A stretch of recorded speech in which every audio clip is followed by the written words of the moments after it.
For today's video mga kapares, nakapagluto nga pala tayo ng maha blanca na siguradong magugustuhan mo din at napakadali at napakasimple lang ng pagkakaluto at pwede mo tong ihanda kahit anumang okasyon.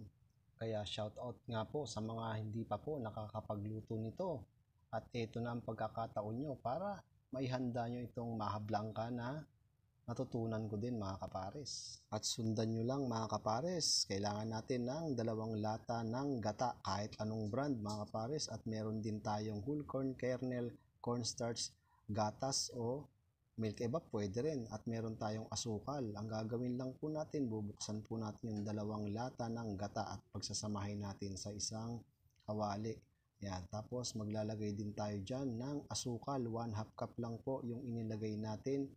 At pagkatapos ay haluin lang muna natin at ihahanda na natin yung ating cornstarch. Yan. Handa po natin sa isang bowl. Lagay po natin. Sinukat ko lang po yan ng 1/2 cup. Pwede tayong umabot dyan ng 3/4 cup. Yan. Ano lang pong ginawa ko. Tapos yung gatas po ang ipangtutunaw ko po dyan mga kapares. Pwede rin pong milk evap kahit ano pong brand dyan. Pwede. Yan, i-mix lang po natin yan mga kapares. Kaya shoutout po sa mga followers natin, sa mga subscribers natin sa YouTube channel, sa mga nagsishare po, maraming salamat po. At pagkatapos ay sinalang ko na siya sa kalan. Ayan, nalo-halo ko lang po at pakukuluin po natin yan mga kapares. Ayan, pagkatapos niyang kumulo ay pwede na nating ilagay yung ating corn. Ayan. At hahaluin lang po ulit natin yan at pakukuluin pa. At pagkatapos ito na po yung cornstarch na mayroong gatas at inihalo ko na siya.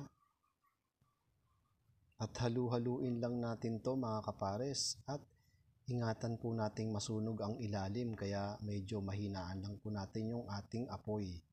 At pagkatapos nito mga kapares ay nilagyan ko nga rin pala to ng 1/4 cup na dinagdag nating cornstarch. At ito na po siya no.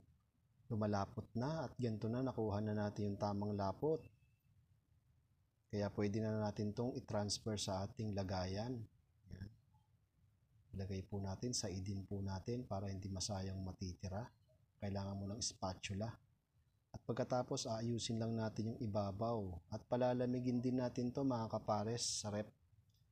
At pagkatapos option din po itong paglalagay ng ating cheese. Pwedeng hindi po natin lagyan. At dahil meron akong cheese, ilalagay ko na lang po mga kapares.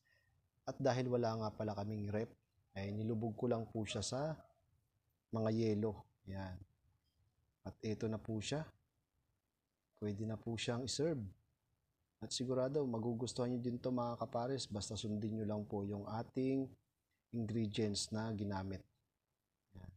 Pwede to pang handaan, pwede po pang birthday, kaya po anong pong gusto nyo pong okasyon, pwede. Kaya maraming salamat po sa inyong mga followers namin, sa subscribers namin sa YouTube channel, sa mga nag-share po ng aming mga video. Maraming sa mga silent viewers at sa mga bago naming followers. Welcome po kayo dito. Maraming salamat po sa inyong suporta. Kaya mga kapares, pwede nyo na pong ihanda to kanumang okasyon. Kaya hanggang sa muli mga kapares.